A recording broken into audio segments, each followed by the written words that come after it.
There's some crazy people out there who believe all sorts of really weird theories. I guess it's more like acts of blind faith rather than theories that are based on scientific evidence. This is my car. I've just had the winter tyres put on today, and there are some people out there who think that something like this car, it obviously has a maker. The maker was Seat, but they believe that things can be designed without a designer. That this car, and things like it, maybe like those trees over there, then they can all be made randomly. That everything was, including these plants here, everything was created from nothing. That if I was to spend a few million years, I'll just turn the camera. If I was to spend a few million years throwing bricks over my shoulder, by a random accident, eventually I'd end up with a house. These people are completely deluded who believe in all of this, that everything was created from nothing. Every building is proof that there was a builder. Every painting is proof that there was a painter, an artist. Like, look at this pine tree in my back garden. It's huge. Like, could you design a pine tree from scratch? Creation is proof that there is a creator. But atheists believe that everything was an accident and everything was created from nothing. So they talk about a big bang. Well, what was it exactly that went bang? Who created the material that combusted? And they want me to believe that, things like these trees, flowers, everything was created by accident from a few blobs of jelly in a primordial pool of something.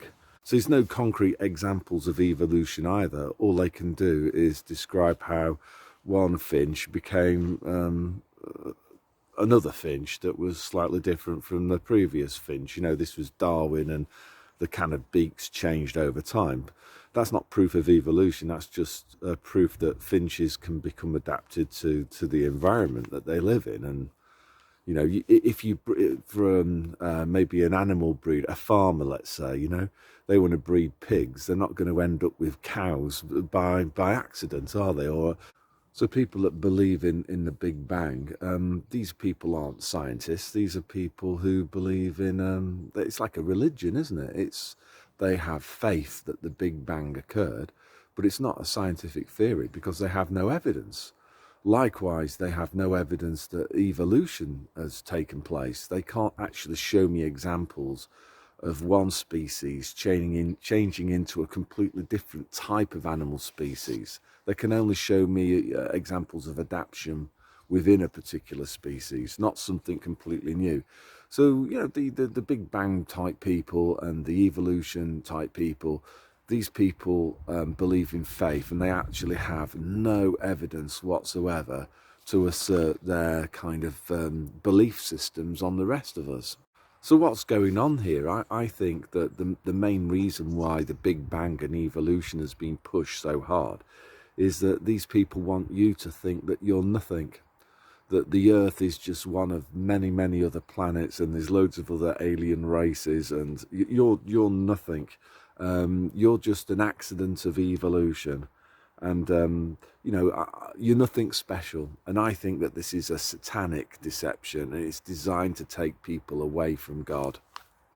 And the truth is that each of us are made in God's image, and God made the earth, and he made us for his pleasure, and we are special. And all of this Big Bang and evolution stuff is a junk deception. It's a satanic junk deception. So we've all got a choice to make. We either have faith in evolution and the Big Bang, and there's no evidence for that. So if you do believe it, it's an act of faith. Or you believe in the Bible and Jesus Christ, and there's plenty of hard evidence for that. So, for example, 3 years ago, I took my family to Israel, and we went up to the top of Masada, which is near the Dead Sea, and that was Herod's palace. And Herod was the guy in the Bible who ordered children to be killed in the hope that he was going to kill Jesus. These thousands and thousands of historical documents that prove the existence of Jesus Christ, that the God-man lived amongst us 2,000 years ago. A great example is a letter that Pontius Pilate wrote back to the Caesar in Rome rather. I'll leave a link to that actually. And so what I'm saying here is that the Bible, many people say, oh, that's just faith. You just believe in that. You have no evidence.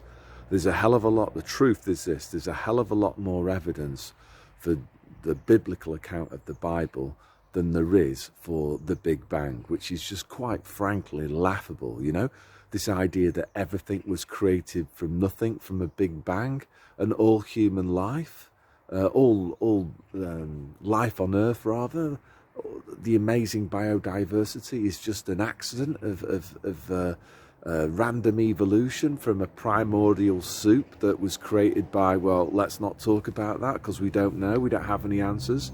That, my friends, is faith.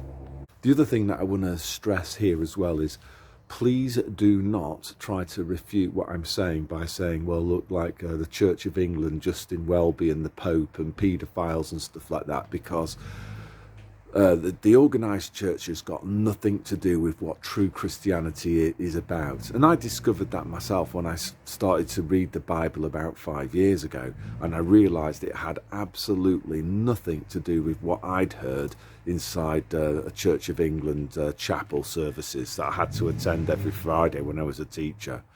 So please don't associate the church with Christianity. They're two completely different things. Satan has corrupted the church. Again, it's in the Bible. Jesus was asked, do you need to go to church to be a Christian? No, you don't. You need to establish your own personal relationship with God. You don't need to go through an intermediary. You go through Christ himself. There's no way to the Father than through the Son.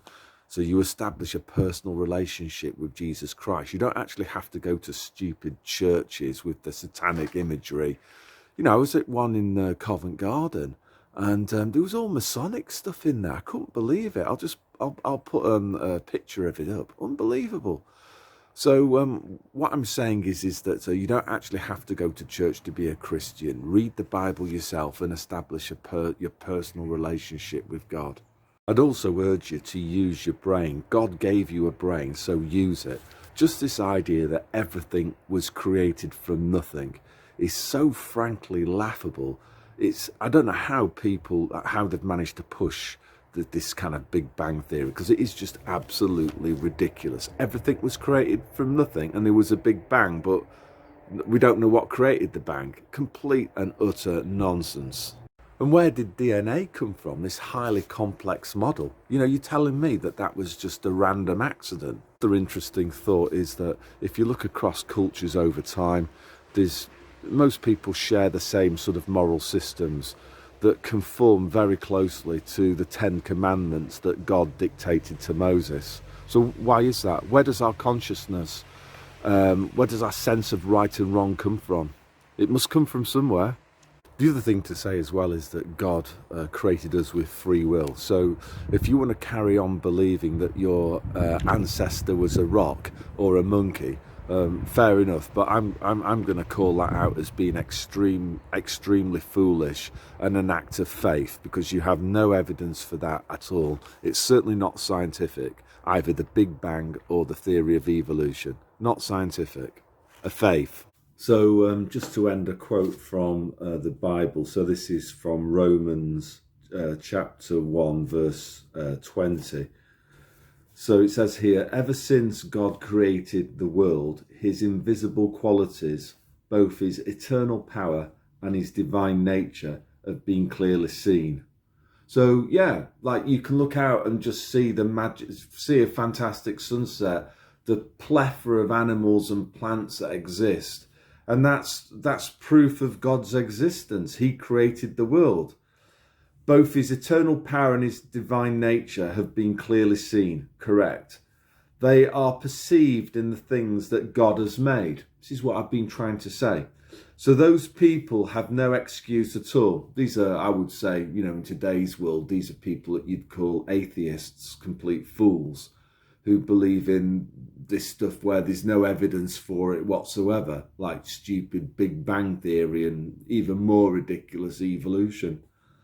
They know God, but they do not give him the honour that belongs to him, nor do they thank him. Instead, their thoughts have become complete nonsense, and their empty minds are filled with darkness, like EastEnders and, I don't know, all the other, a new BMW and all of those sorts of things. They say they are wise, but they are fools. Instead of worshipping the immortal God, they worship images made to look like mortal human beings, or birds or animals or reptiles. So yeah, that's all that I want to say today. I'm sorry it's been a bit ranty, but just thinking about this, the last 2 years have put everything in perspective, and it's time to turn back to God and understand that we are made in the image of God, and everything around us is proof that God exists.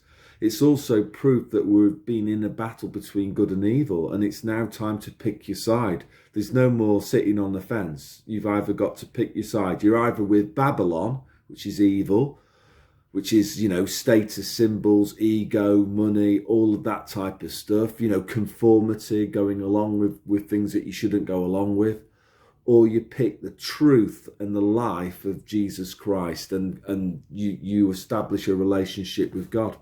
So that's all I want to say today. So God bless.